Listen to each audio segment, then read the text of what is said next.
हाँ, इस वक्त हम मौजूद हैं जुबली हिल्स के बाई इलेक्शंस में इंतखाबी मुहिम चलाने के लिए। कांग्रेस के सपोर्ट के लिए सीताक्का यहाँ पे मौजूद है। नवीन यादव के लिए इंतखाबी मुहिम चलाने के लिए सीताक्का यहाँ पे बोराबंडा के साइड 3 में यहाँ पर पहुंच चुकी है। हम उनसे बात करने की कोशिश करेंगे। मैडम, जुबली हिल्स जो असेंबली बाई इलेक्शन है, आप इसको किस तरीके से देखते हैं और ये कांग्रेस के लिए कितनी इंपॉर्टेंट सीट है? वेरी इम्पॉर्टेंट और जुबली हिल्स जनता के लिए डेवलपमेंट करने के लिए ये जनता को वेरी इम्पॉर्टेंट है, इसलिए हम विनिंग होना चाहिए। मैडम, जो मागंटी गोपीनाथ थे, उनके इंतकाल के बाद, उनके देहांत के बाद में अब उनकी वाइफ को टिकट दिया गया है, लेकिन कुछ चीज़ें ऐसी देखने में आई हैं कि वो कुछ जलसे में रोती हुई नजर आई। तो क्या वो सिंपैथी गेन कर पाएंगी वोट के लिए? सिंपत्ति नहीं है, अभी वो 3 बार विनिंग हो गया, 3 बार एमएलए किया, उनको साथ है जुबली हिल्स 3 बार।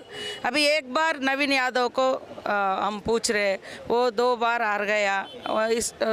हार गया मगर जनता में जनता के साथ है, पब्लिक के साथ है, ये युवा है, हमारा गवर्नमेंट है, गली गली डेवलपमेंट होना चाहे तो नवीन यादव को ये जिताना चाहिए, हम ये पूछ रहे हैं। जो 6 गारंटीज है, तो क्या वो 6 गारंटीज में कोई कुछ चीज़ें और एक्स्ट्रा हो सकती हैं यहाँ पे जो बाई इलेक्शंस में, यहाँ के आवाम के लिए, यहाँ की पब्लिक के लिए? सब कर रहे, दो गारंटी बाकी है। हमको 3 साल है, हम वो 2 गारंटी भी हम शुरू करेंगे। 4 गारंटी कंप्लीट हो गया।